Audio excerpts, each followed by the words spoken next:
Rounds of MXGP in, 4 wins, simply unbelievable. That doesn't happen too often. You must feel invincible out there. Well, it's crazy. It's already 4 GPs, 4 wins, and I'm just very happy, very confident right now. I'm feeling good with the bike. Today I was struggling a lot with the track, but I still got a win. So even if on a track like this where I was not feeling 100%, I can get a win, then makes me even more proud and makes the win even cooler, you know. So super happy. And you've been so good this season. You haven't really had to answer that many questions, but this weekend you did with what happened in qualifying and what happened in the first moto.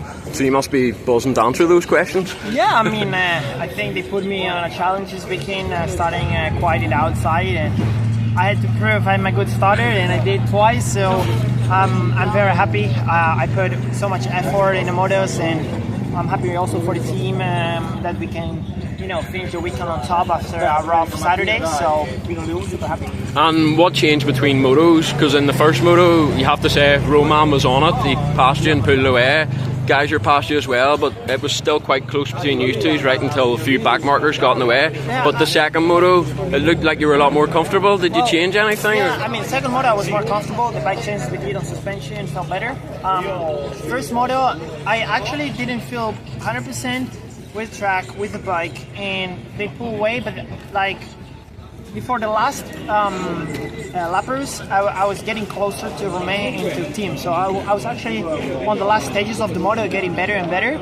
And then with the lappers, I just lost so much time. I knew it was impossible to regroup that gap because I was not that much faster to gain, let's say, a second a lap, So yeah, I mean, I finished the moto. I was like, I don't feel 100%, but it wasn't that bad, and with little bike adjustments I can maybe feel just safer, and that's what actually felt that second motor just safer. Not much better, but just made me ride on a more safer way. And watching you in that second moto, you were doing a few things that other riders weren't doing. Just before the last corner in the finish jump, you were landing on that bump. Unbelievable to watch. Yeah. Stefan Everts would be proud. But even to have the thought process to know to do that, never mind execute it at the highest level of racing, it's unbelievable. Yeah, it was cool. I was just in like a bump to pre-jump the whole section, and it was fun. I don't think I was gaining any time. It was just cool to do, that's why I was doing it. And you're not hitting the bumps before that? I mean, I think if I didn't do it, it wasn't a big difference, but it was more for fun than for other things, And just on Arco de Trento, it's actually my first time here. I don't think the TV gives it justice. It's so unique, it's hard to ride. You have really rock hard sections and then they bring some sand in. I mean, setting up a bike must be a nightmare. What's it like to ride? And obviously this is even though you might not feel comfortable, and on paper it's a more geyser and favourite track, you've still had a lot of good days here, even though it might not be your strongest track. Yeah, but this year, we didn't have any rain. Normally it always rains one of the days and the track gets a bit softer. And you have different kind of berms and a little bit like ruts and stuff. And this weekend, I feel like yesterday was a bit better, but today somehow the preparation was quite weird and it was so hard in places, not many options to pass, to be honest. I didn't have to pass a lot because I was starting always good, but I like no choices. You had to go that line and that's it. So it was quite, like I said, quite sketchy. It was a weird track, but it's a little bit like this. The ground over here is super hard, and I don't think on TV you can even see how hard it is and how slippery it is. You feel like you're losing the front every single corner, so it's tough to ride. And obviously you never really had an off season. You were racing, and you're still racing. Have you thought about burnout? I mean, are you factoring in recovery, or are you still working really hard? I will get better, and that's my plan for the season. And 2 soft ones in the next 2 GPs in Portugal and a home GP in Spain again. You must be looking forward to those 2 tracks. Yeah, tracks that I like. Portugal, it's a very cool track. I also won there a couple of times. And then GP in Spain in my home city, so will be cool. And just on Spain, it was an amazing atmosphere at Lugo, and there's talk the final round might also be in Spain. Is that something you've heard of? And who knows, it might be your last GP, so what a send-off that could be. Sorry? The final round could be in Spain. Is that something you've heard? I don't know. I mean, if the title needs to be decided in Spain, it would be cool, but hopefully we can be I mean, make it happen before like last year. But anyway, the most important thing is to take the title, even if it's on the last race. And if in the last race we got a race in Spain, will be crazy. And next year, you're not going to tell me what you're going to do, but have you made the decision yet? We still don't know for next year. We are really focused on MXGP. That's my goal right now. Keep winning and keep doing good races. Perfect. Thank you for your time. Strange GP, but I think you'll be delighted to come out and maybe not win a moto, but you won the big prize and won the overall, and it's only you obviously missed the first round, so already to stand the top step of the podium must feel amazing. Yeah, missing round one due to thumb injury. Sorry, wasn't very easy, but I just wanted to work my way back into it slowly and build up, and I think that's exactly what we're doing right now. We just got to keep the head straight, and keep doing what we're doing. And two very different motos. You didn't get a great start in the first moto, but you ended up third. Yeah. There was a lot of chaos. And then the second moto, you got a good start. And once you got into second, did you just kind of know that the GP was in the bag? And yeah, first moto, I really just had a very bad jump. I touched Langenfelder, I think, and then Elzinga. So I was in the middle of it. I think I was around 12, 13, and I got 2 spots for free there at the end, and I ended up third. So I didn't really expect to finish third at moto. Then second moto, I went completely to the inside at the gate, and just stayed away from all the chaos actually, and did my thing. Took a little bit too long to pass Mola Corsi. I think I had the pace to maybe stay with Simon. But then once I had clear air, I had it quite okay with him, but obviously I knew I was in a good spot, so mentally it was just tough to keep going. I just kept telling myself one more lap, and with sort of 5 minutes to go, I kind of relaxed. And what was the track like? I mean, when we came here, they seemed to put quite a lot of sand on top, but it was still very hard there at the end, I thought, and pretty technical, although they did do a bit of track prep in between. But it still looked pretty technical out there. It's always, I don't think sketchy is the right word. It's a difficult track, but it's a very technical track.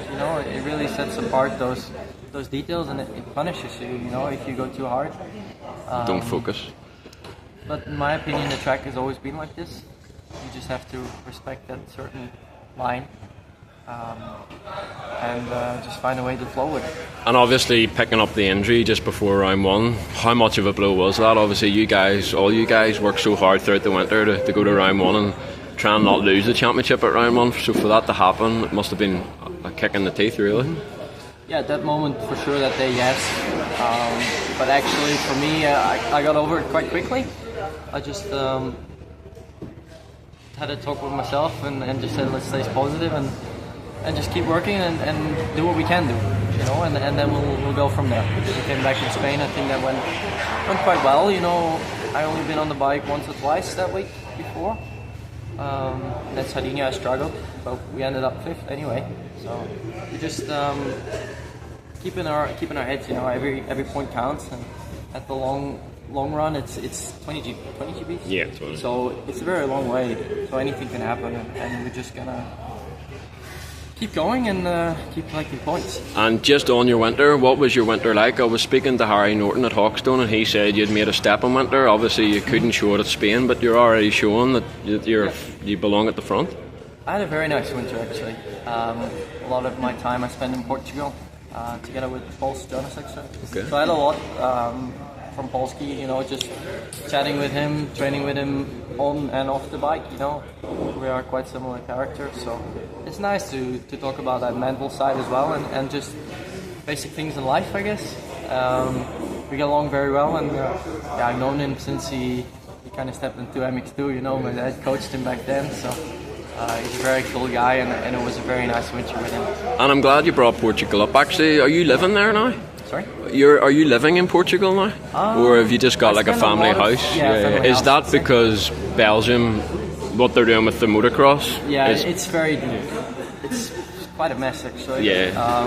But it's been going on for quite some years in Belgium, and luckily we still have Horgmo, which is and Genk then obviously.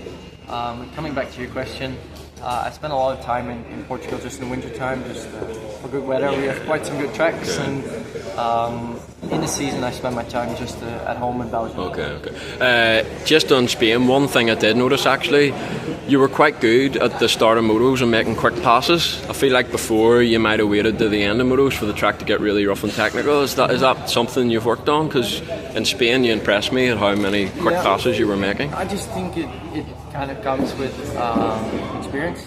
The more races you do, the more you start to see and get better at certain things. If you notice like, okay, I'm missing a bit here, I need to work on that, let's try and improve it in some way. I think Dad and I, we saw these things and just try and get better. And how closely are you working with your father these days? I know he took a little step back, maybe a year or so ago, but are you back still working closely with him?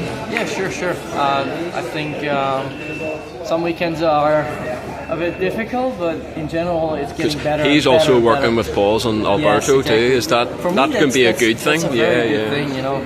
Just having Pauls and Albie. Of course, Albie's injured now, but just having him on the side and just taking a bit of that attention away only from me, you know.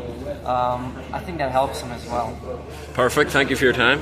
A difficult weekend. I think you picked up an injury just before the weekend. Can you talk me through what happened?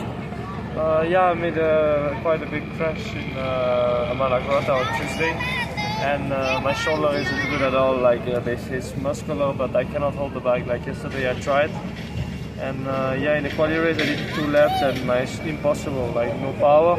I tried to save, but impossible. So I went out. And I thought yesterday, I said no, I'm not racing tomorrow, impossible. And this morning I had like a boost energy. I saw some people, and they didn't think I was gonna ride, but I gave it a go, and I put just full of tape to block it, and then one protest, I would say, to make it stuck. And somehow I managed to get 21 points. It's massive for the championship, but I was truly in a big pain. But I managed to get some good points, and now we know. Like I rode already second moto in Argentina with the broken inside of the wrist, and now with the shoulder really bad.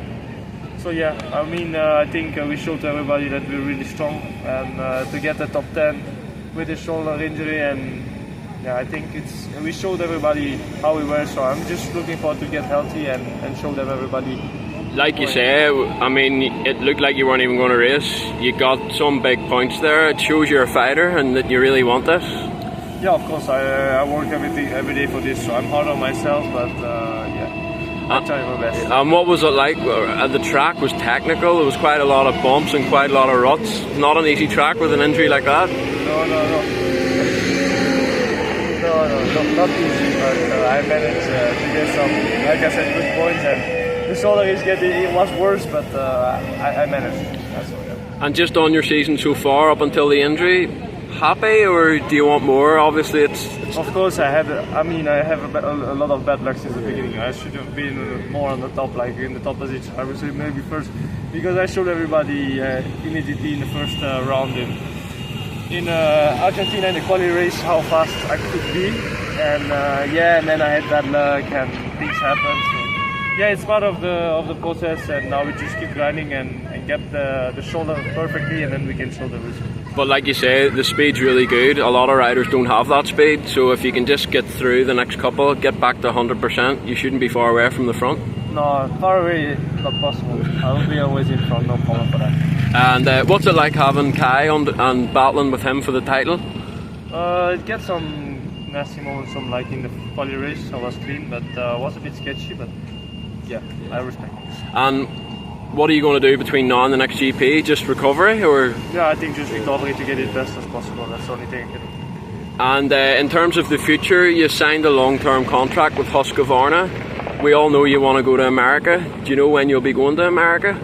Or would you still be racing MX2 next year to go for the title? No, I'm going to see. We don't know. Okay. We need to see with the manager. But... Perfect. Thanks for your time.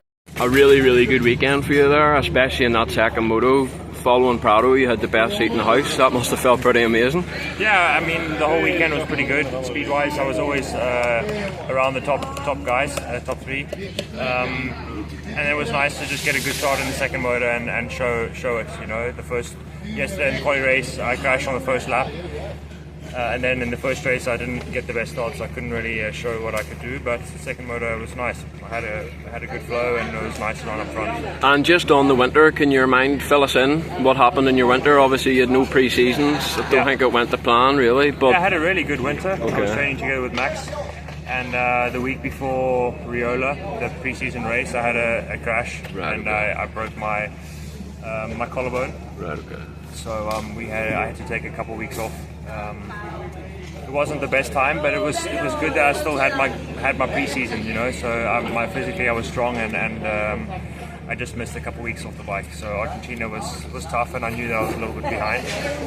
But yeah, it's showing now that it's getting better every week. And I think you were with the Gavin Van Venra Yamaha team for 3 years. Yeah. Finally, you've got a full factory team. How does it feel? This is what you've been chasing.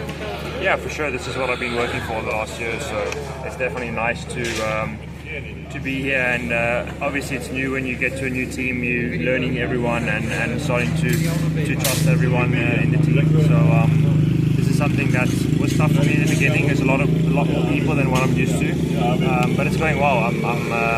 I'm finding my feet now, and I'm getting along well with everyone in the team, and it's more of a home feeling and family feeling than what I thought. I thought it was going to be more of a business-like, but Hans and Michele and everyone, it's really like they have so much passion for the sport, and they really just want the best for me, and it's really nice to feel that and to start to earn the trust of them, and it's a nice feeling. And you're under quite a lot of pressure, because obviously Yamaha came in with 3 riders.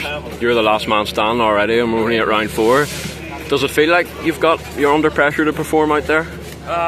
Not really, to be honest. I've been on my own in the team the last couple of years anyway with Gavin. Good point. So I'm kind of used to it in a way.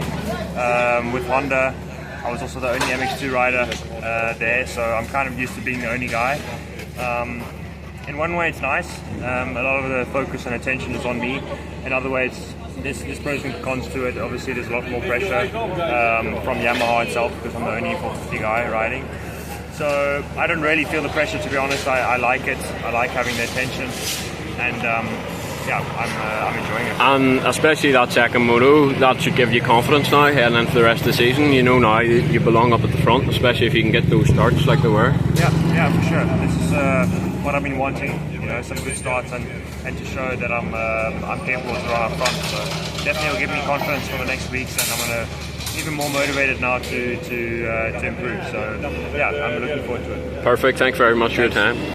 MXGP rookie, but so far so good. 3 rounds in, you've been very consistent in that top 10 every time. You must be happy with the start of your season. Yeah, for sure. Still, I feel I have a lot left in the tank, but the first 3 races, top 10 every round, 10, 9 and 10 again. Of course, a little bit lucky with some guys being out already, but I feel like I'm close to the top guys.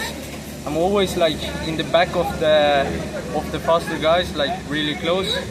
It's not like I'm missing a lot of speed, so I hope to build into the season and get closer and closer. Trentino today was difficult. Yesterday I was struggling big time in the qualifying moto. Actually the training and time practice was good with close times and P11 in both, but qualifying moto horrible. I rode super bad and bad start, crash and just stiff riding, so I was happy how I turned it around today. I was much closer in speed, but still being 22 on the gate, I was coming from the outside, so I couldn't really mix it in with all the guys. But anyway, first moto I was still struggling a bit. I was not happy with my riding, but second moto I can be content with my riding, but unfortunately last lap almost over the bars and crashed on the last triple before the finish, so smacked my head pretty good, but only lost Pankar there, so that was good, and need to be content with the day, even though it was a difficult one. I made the best of it. And everyone talks about the level of MXGP, it's crazy high, everyone knows. Are you surprised yourself a little bit that you've been so consistent and in the top 10 at 3 rounds, or 4 rounds in? Yes and no, because I've been training all the winter with Valentin, and in the beginning I was much slower, but then every training I was getting closer and closer, every track we went to, and I was always a little bit behind, but I knew that I could be close to him on the races also if I had a good day. And yeah, of course the goal was always to be top 10, but to do it and actually have it in as a goal is two different things. And yeah, it's difficult. Like the level is really high, and once you get a bad start, like it's so tough, and especially on this track. Like in Sardinia, last 10 minutes you can still pass a lot of guys, but here, yeah, it's difficult if you take the rhythm of the guys outside the top 15. And obviously, very different conditions. You know, you're going from Sardinia to here, so the fact you're top 10 and all these different type of terrains is positive, I think.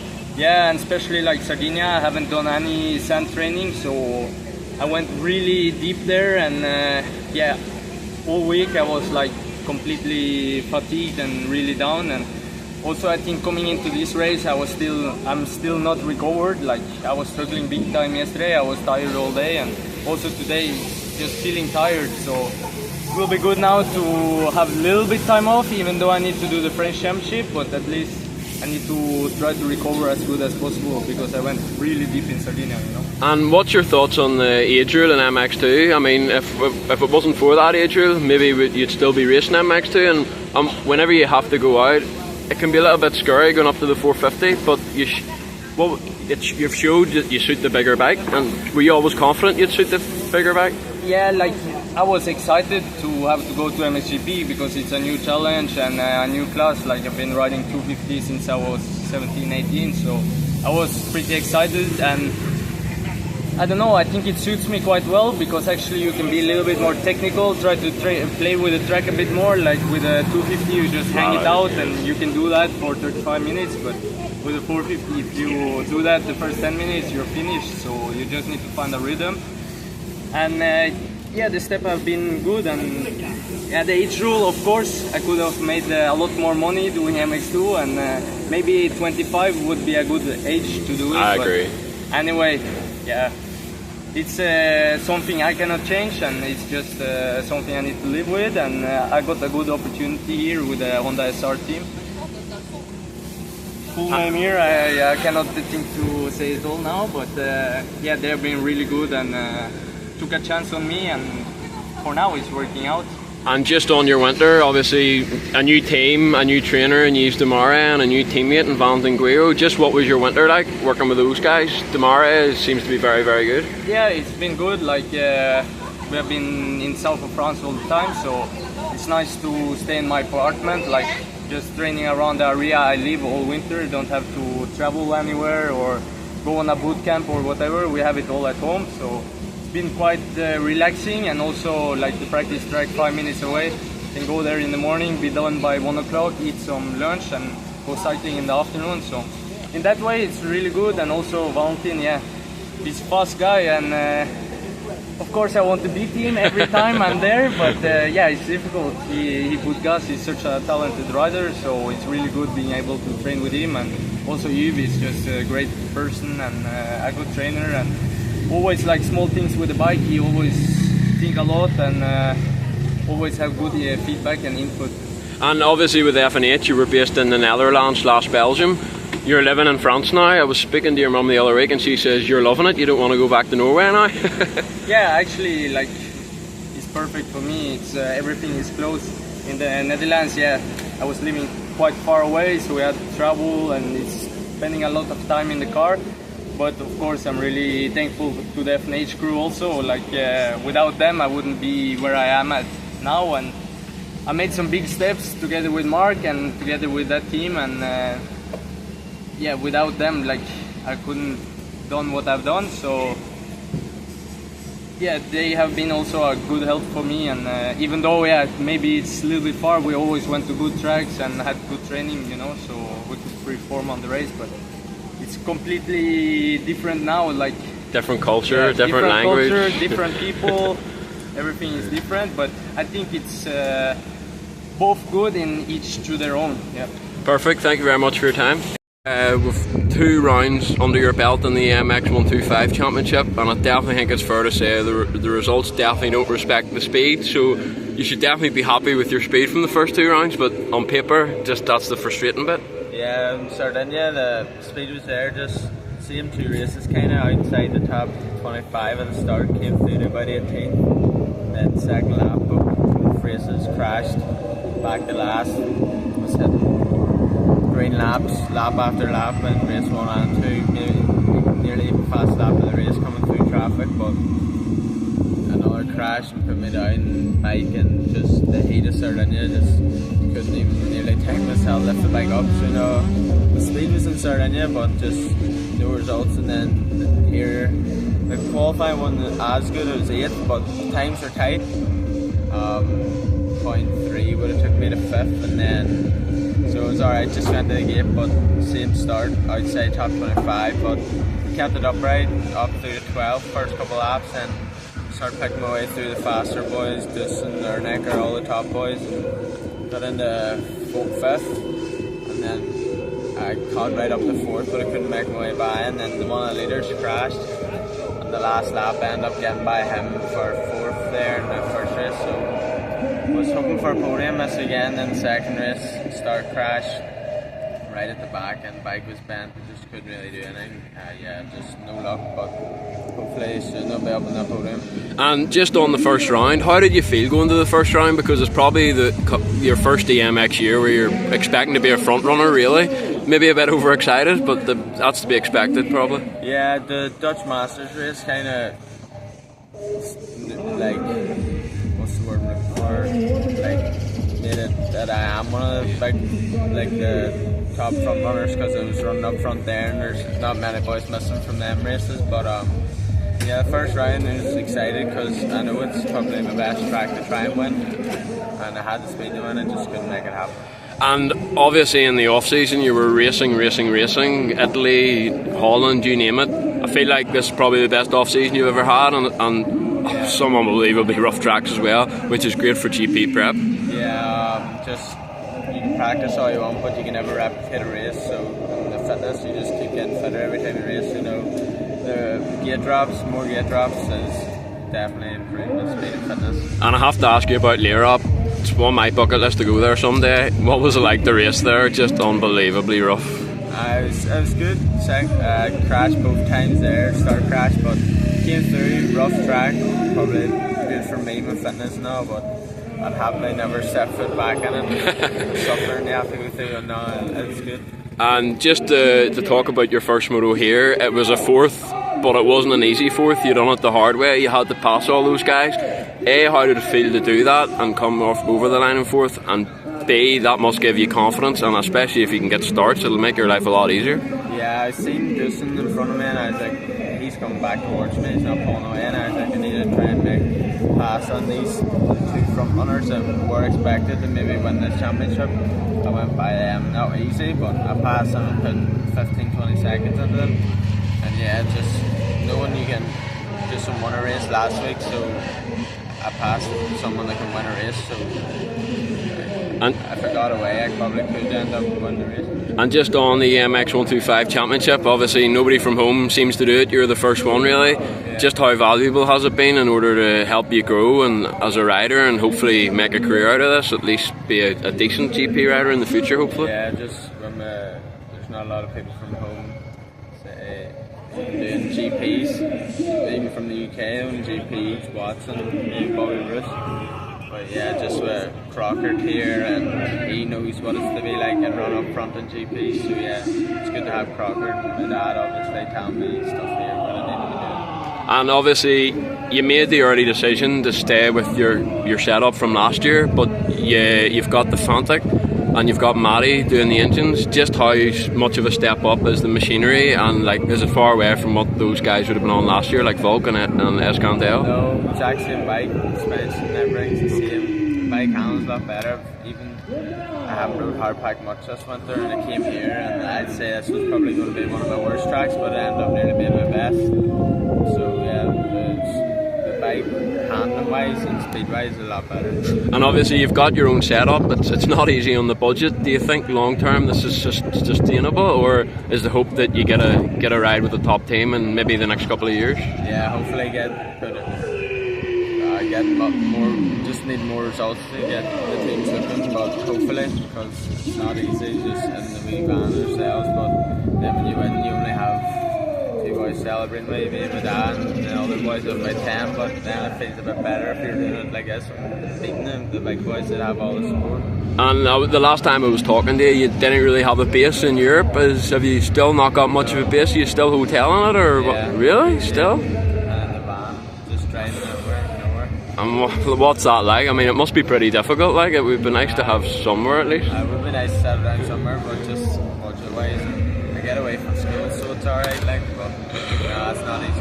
And expectations for the rest of the year. I mean, you showed your speed was good at Riola, you showed your speed was good here, 2 very different tracks, so that must help with the confidence that you can ride all these different type of tracks. Yeah, that was my worst fear. When I go to hard pack, I'm not going to be as good, but Suzanne, I'd like to get on that podium and then just keep getting on the podium, because the championship's up in there at the minute. Boys are DNF from there, left, right and centre. So. And it's a bit early in the season, but have you thought about anything for next year yet? Obviously, it might depend on what opportunities you get, but at the same time, it might not be a bad decision to stay 1 more year and maybe go for the title and learn. Yeah, I don't know yet, because 250, I've done a EMX 50 race last year, so 4 points, so I don't know really, to be honest, just see what it brings. Have you done many laps on a 250 4-stroke, or has it all been on the 2-stroke? No, I've never rode a 4-stroke. I have a CM1 Cas Valk road last year, the 250 stroke Fantic, I rode it. Fast net, down at practicing, so maybe do Longmo this year in EMX 50. And obviously your dad revamped McGilligan. It's completely different now from what I believe. What has that been like? That must have been a big help actually. Yeah, big help. Just the GP boys have prepped these tracks have actually came over and done it, so yeah.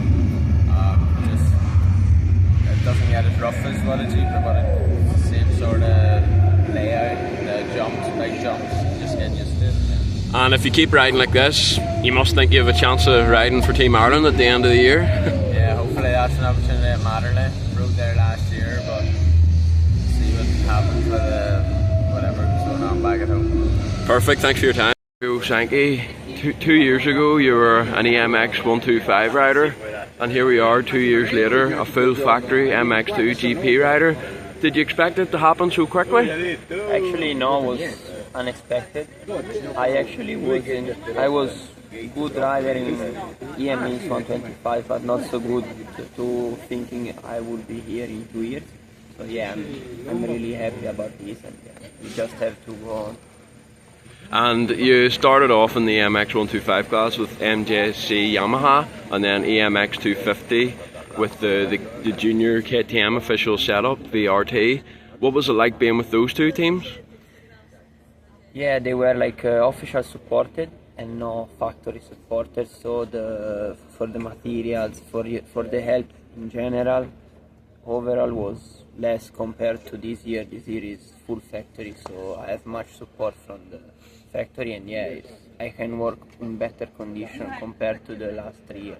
And making the jump up from EMX 250 from EMX 125, it's not always easy, but you've done really, really well. How did you feel when you first jumped up on the 250, and also that team seemed to be very good at and developing young talent?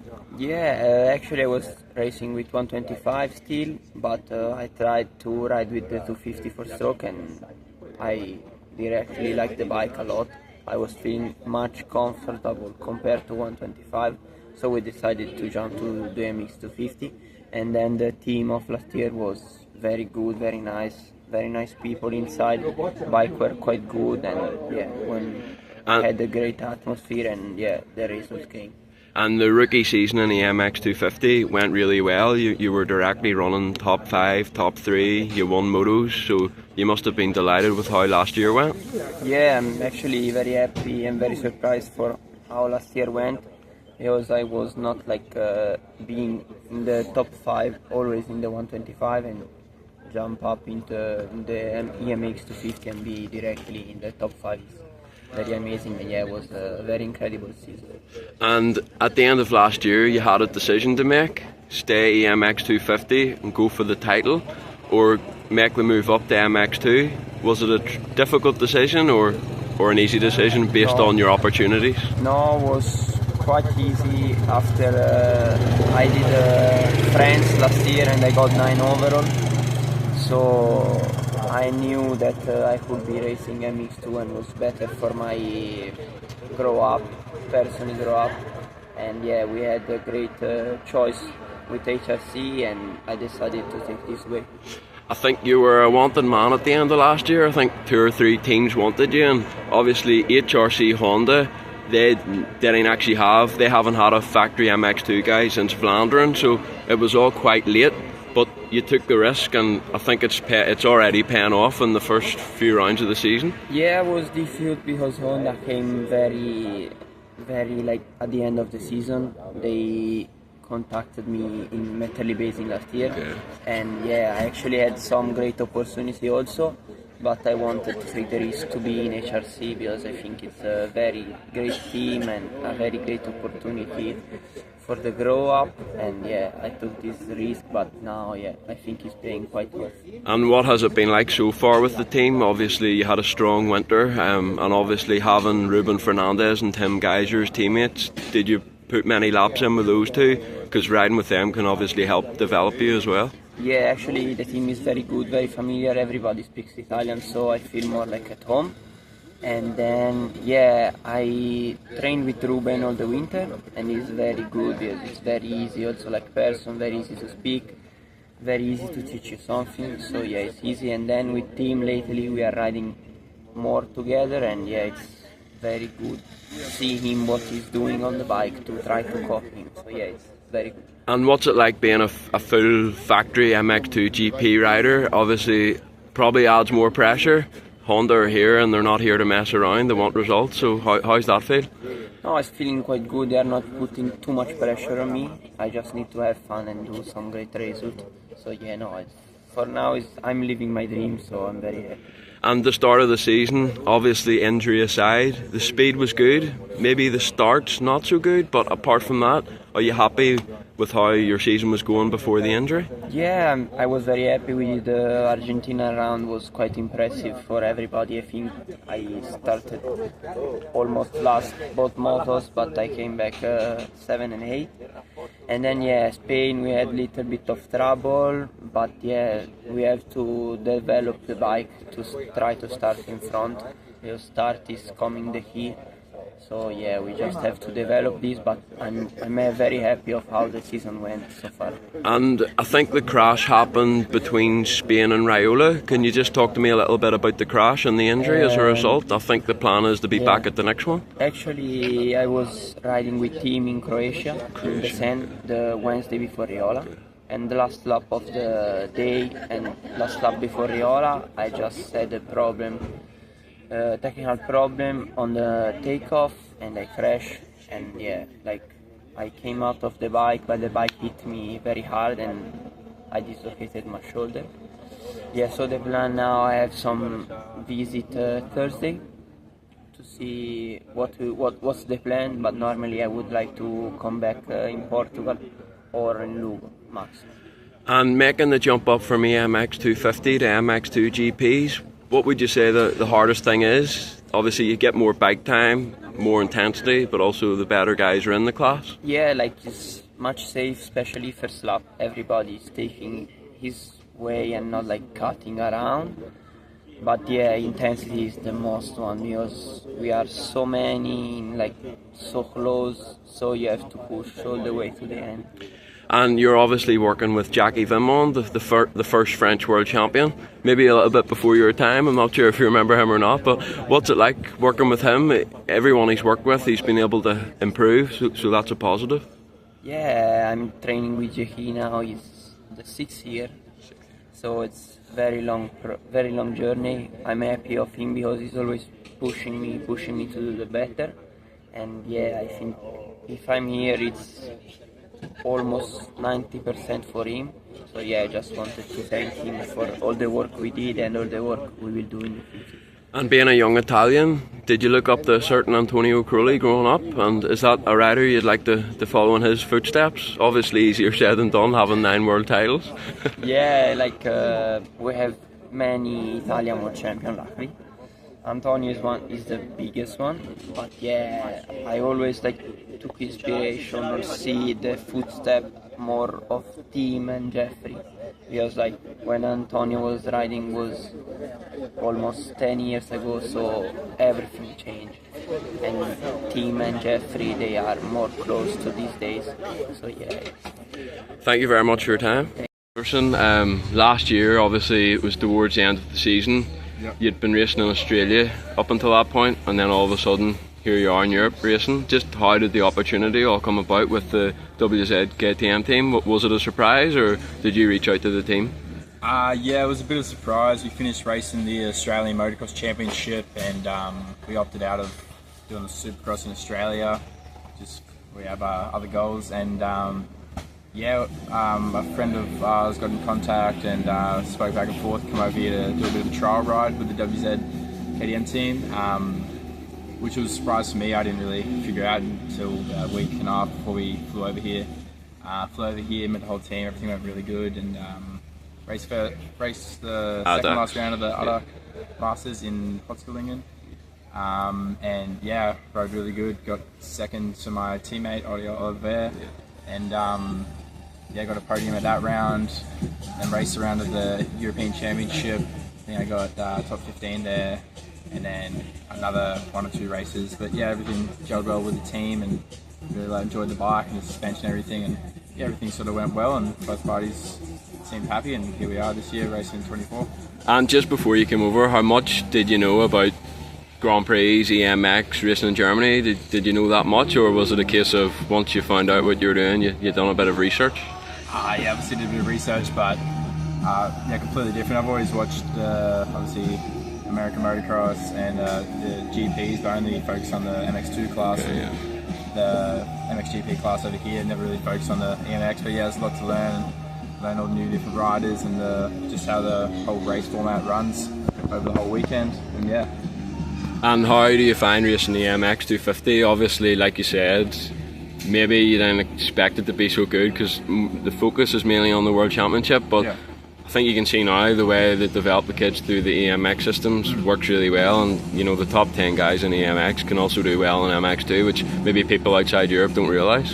Yeah, I didn't realise the level in EMX is actually crazy. You look at the lap times compared to MX2, sometimes they're faster, and yeah, there's some crazy talent in that class, and it's definitely been tough to adjust to over here. It's definitely have to get into gear and put in a lot of work just to be competitive in this class. So yeah, it's really good sort of stepping level to get into the World Championship. And just on your first race at the ADAX, the German race, the Youngsters Cup, just that was obviously your first race. Probably had no idea what to expect. The win, pretty stoked, I'm sure. Yeah, of course, I was stoked. I honestly didn't know who anyone was just going into the race. I didn't know what sort of level the race it was. Wasn't sure if it was a local race or but I think that sort of helped me, just going in with no expectations, just going there to have a good time. And there's some hard pack, deep ruts and some hills, which I was fairly familiar with a few tracks in Australia. So yeah, I felt comfortable and felt like I rode really good there. And then how did you feel going from that series to EMX? Because like we've already touched on, the level's crazy. It's obviously a lot tougher than the German Championship. Yeah, which I got a bit of a shock when I went from there to the European Championship. I don't know, after that good round I was like, oh yeah, we're looking pretty good going to here, and yeah, I mean I still got top 15, happy with the result there, but yeah, definitely a big shock how much talent goes into that class. And just on your goals for this season, what are your goals? Is it just to learn and pick up things and hopefully prepare yourself for racing the GPs in the future? Yeah, for sure, everything's always learning, but yeah, the main goal this year is the Alec Masters and Youngsters Cup, go for there. That'll be a competitive championship as well, but yeah, obviously getting experience every weekend at the EMX rounds. And I believe you're probably living in Germany with the team? Yeah. What's it like living with Germany? Bit of a culture shock when you got here, or have you adapted pretty quickly? It's small things, but it's really good living with the team, living with the teammates and everything, so it's good to be able to train together on and off the bike. It's good chemistry with everyone, so it all gels and works really well. And in terms of the language and the culture, have you been able to get by just speaking English, or have you had to pick a little bit up of German? I've picked a little bit up with just small things like thank you and just other small things like that, but no, my English is it gets me far enough, luckily. And obviously this weekend didn't go to plan, but what are the goals for the rest of the season? Goals for the rest of the season is just, just put our best foot forward and just try our best, work well with the team, and hopefully be fighting inside the top 10 for the rest of the season. But we've got some more work to do, obviously, and we'll be fighting next round in Portugal, I believe. And for other young Aussies that might have the dream of going to America, what would you say to them if they get an offer to come to Europe? Come embrace it, because it'll make you a better rider, especially racing these type of tracks. Yeah. Very rough and gnarly. Yeah, for sure. It's definitely a big challenge coming over here, but even myself picked up so many techniques and different other things. You don't even look. They look at the track completely different over here. I was saying to the family, it's almost a different sport in some aspects. How much preparation, just the way they ride the track, they always open everything up crazy. It's like road racing over here compared to Australia. If you look at all the lines and stuff, everyone's left to right, edges of the track, and really creative with their riding. It's different, but it's definitely a great opportunity to come over here. You'll learn a lot, I feel, and then I feel the best opportunity over here. Obviously there's an under 21 age rule in the MX250. How many years does that give you in the class? I think 3. 3, okay, so you have plenty of time then to learn, so that's a good thing. I really do like that the age bracket with the championships over here. It keeps it fresh, and obviously lots of young talent, everyone gets a chance. We have, over in Australia, no age limit, so we have a lot of really older riders, some professional factory riders in their 30s racing MX2 class, and you have young people. There's just not enough room for it, but I really like how they do that over here. And then obviously in Europe, you're racing Lamo one week, Raiola the next, and then the week after that you'll come to a stony rock hard. You need to be very versatile. But that'll help me be a better rider. I'm assuming Australia wouldn't quite be as versatile as that. Yeah, for sure. I mean, we're versatile. We go from sand to hard pack, but I mean, our sand looks like hard pack to these guys. Like, I have learned after training down Raiola for the pre-season and doing some testing at Lommel, it's crazy. It's completely different sand, and they're hard pack as well. Like, you call this hard pack, and this is really hard. It's really loose on top and hard underneath. It's completely different to all the tracks we have back home. And do you see yourself in this paddock for the next foreseeable future? Are you enjoying it that much that you'd like to stay? 'Cause a lot of Australians come and they get a culture shock, don't know what to expect, maybe run home, but feel like if you can stay, learn, it'll make you a far better rider. Yeah, for sure, I'd like to say, but I think a lot of people come over here expecting to do super good, make it super easy, but it's obviously a lot harder work over here if you want to make it. And I don't think a lot of people that come over are prepared for that, which I've recently learned how hard it is over here. But yeah, I'd be keen to stay here for the foreseeable future. Perfect. Thank you very much for your time. Here we are at Arco de Trento GP, but big news last year: Ducati are entering the motocross world, and you've landed the development role. Must feel amazing to work with the new brand in motocross. Yeah, it's something really good. I mean, I've been 17 years to do professional rider, and now I get this opportunity. I'm really proud, and it's something really new because around the motocross paddock, I think there is nobody at the moment that can work with such professional and such way of work, different way of work. So that's for me it's a lot to understand, to improve also, but something nice work. And when we plan testing, when we end the day, we make what was in the plan. That means that something could prepare, and so that's the most nice thing about the race. And you've obviously rode a lot of 450s. You developed a lot of bikes: Honda, Kawasaki, KTM, you name it. When you first got on the Ducati, how did it feel compared to the other bikes? Something unique, or? Yeah, it is. The engine is unique. I think no one has it. And but the first time I tried the bike, it was in December, and when I jumped on the bike, immediately I felt it was a bike under me. I mean, it is still now a prototype, but the first time I jumped, I say, "Fuck this! I can do whatever I want." It's a race bike.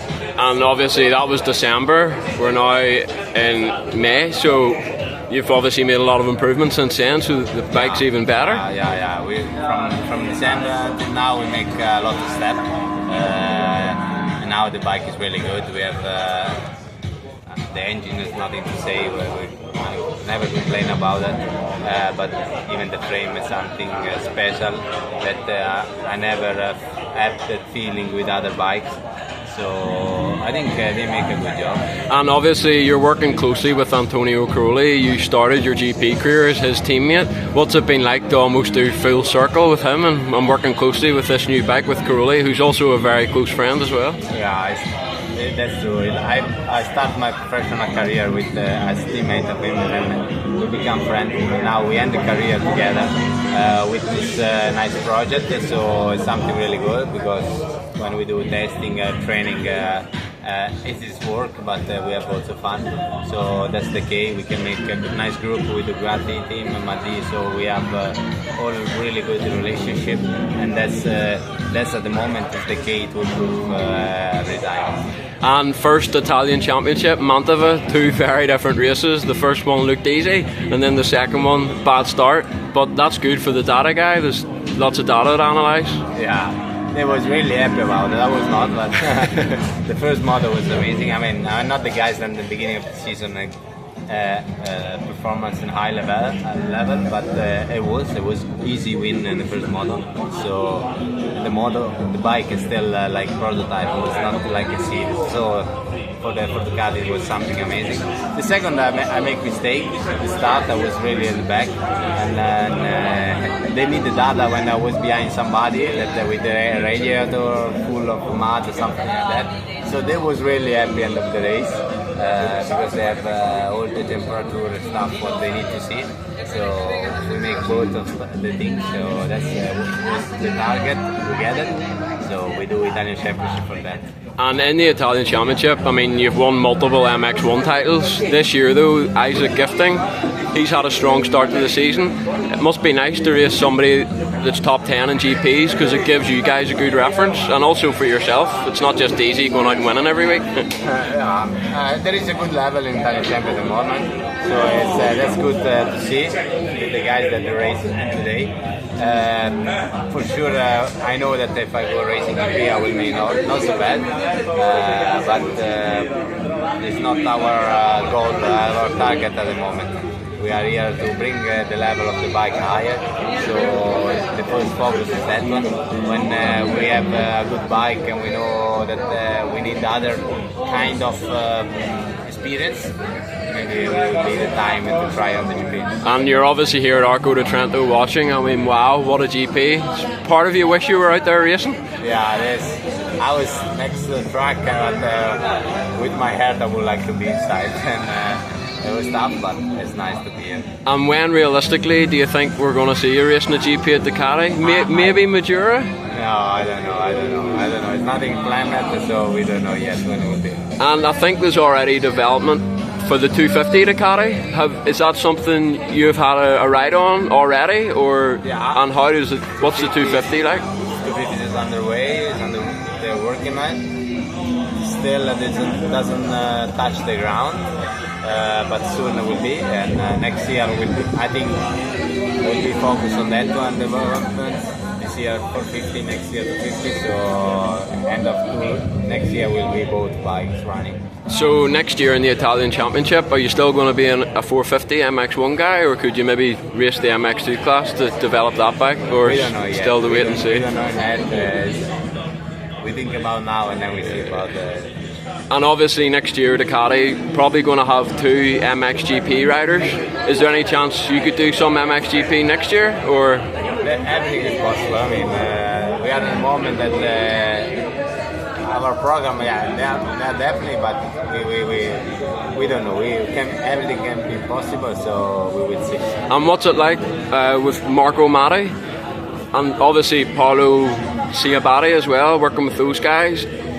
They've been very smart and hired you and Antonio Crowley, two amazing guys to develop bikes, and the bike sounds good, so it seems to be they're doing an amazing job so far. Yeah, Paolo I think is the key from the project. I mean, also for motocross to have such experience, such worldwide guys like him to have in the dirt is good, and with us he help a lot. So it's good. The team have such a lot of experience.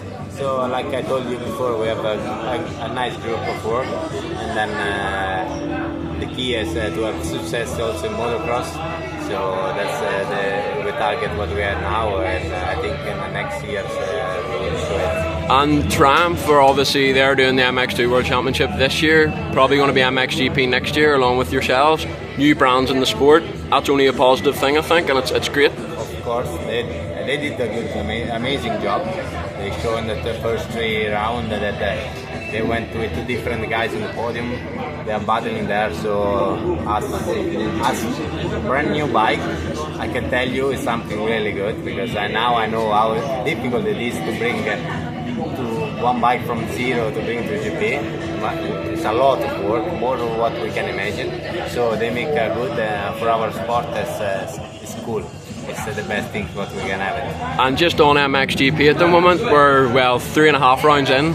Jorge Prado looks good, but Geyser, Fever, Hurlings looks like they're motivated and maybe they're coming. But it's been an exciting season so far. Yeah, like always happen, and the season is really long. So at the moment, they are. I think here there are 4 battling for the championship, and the guys who will be more consistent from them will be the world champion.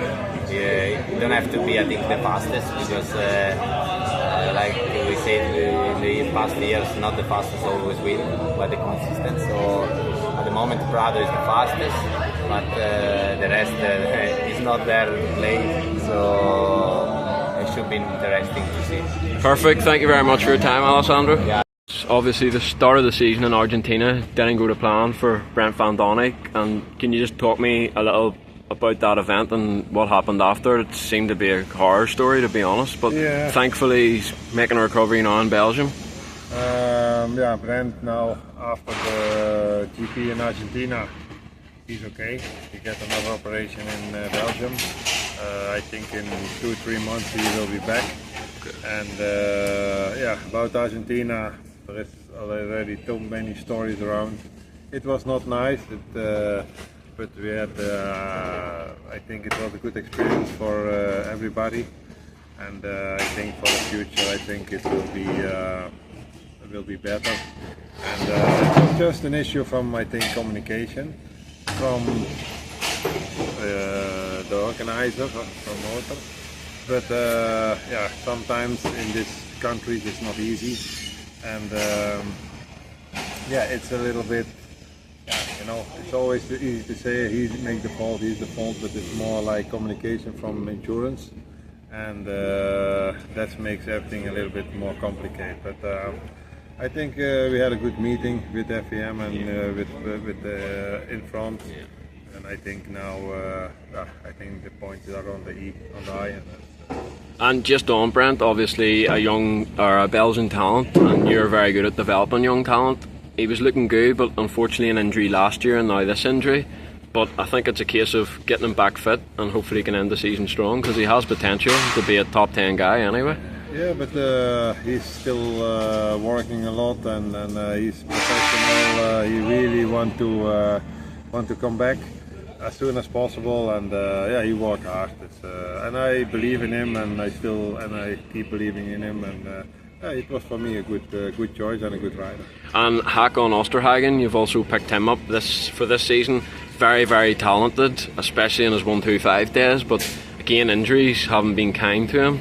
I think it's important for him to stay fit this season, but obviously you spotted a talent in him, and that's why you decided to sign him. Yeah, it's Håkon. Yeah, I think he needs some time. He had some big injuries, the milt, the femur. Everything is coming in one time, and to find your trust and your confidence, I think it takes some time. And but I hope it comes soon, because this is not a position where we want to be. And Tim Edberg, he got the fill-in ride. What made you sign Tim? And actually, the speed's not so bad. No, I think, Tim, I was just looking and asking everybody who can be available. And Tim did good in Sweden. In the last 2 years ago, he was quite a good talent, also rider. But also like wrong team choices, bad luck. It's not always easy as a young rider to find the space. And I took the decision to take him as a fill-in rider. And the only thing now is to get him ready. It's now the second week on the bike. He take his first points, third place. First heat he get almost whole shot. I think he will be ready in a few GPs. You know, all the other riders I have experience for already maybe 2-3 years in the MXGP class, and it's not an easy class. You know, it's the top of the racing. And but I hope if we can reach one time between 10 and 15, I'm happy. But now most important is to get in good shape and get used to the speed. And you're not getting any younger. You've been around for GPs for years and years and years. How many years do you see yourself running this team for? You must still obviously love it and enjoy it. Yeah, I love it and I still enjoy it. You know, like it's otherwise you don't do this job. Exactly. I like to spot young riders. I like to work on the bikes. I want to do everything. You know, it's I like it. But for sure, when you have good results, it makes life more easy. And just on this year, what are your goals for the riders that you have under the awning? On the middle, the next half of the season, I want that we are full every time, like good starts, and then top 10. I'd be happy with my riders. And obviously, you ran a factory team for a number of years at Husqvarna, but you ended up losing that.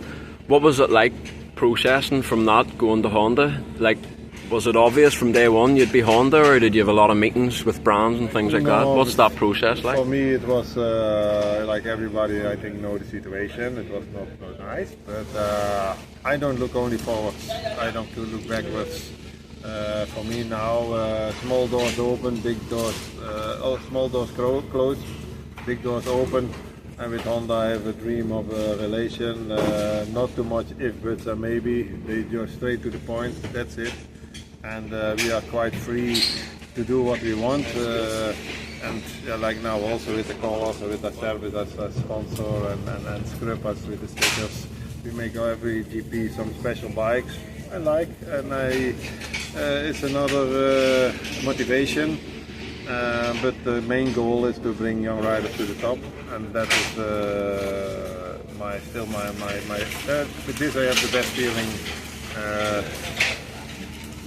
the better feeling. You know. And can you tell me a little bit about the support you get from Honda? Obviously, you're not full factory, but they're still giving you a little bit of support. We work for Honda Motor Japan, and it is now under HRC. But we have really, I enjoy. I have a good relation with them. I know, we have good collaboration. It's nice to do, and I think we have one of the Hondas who is fastest on the field. That is for me also a little bit like nice to have.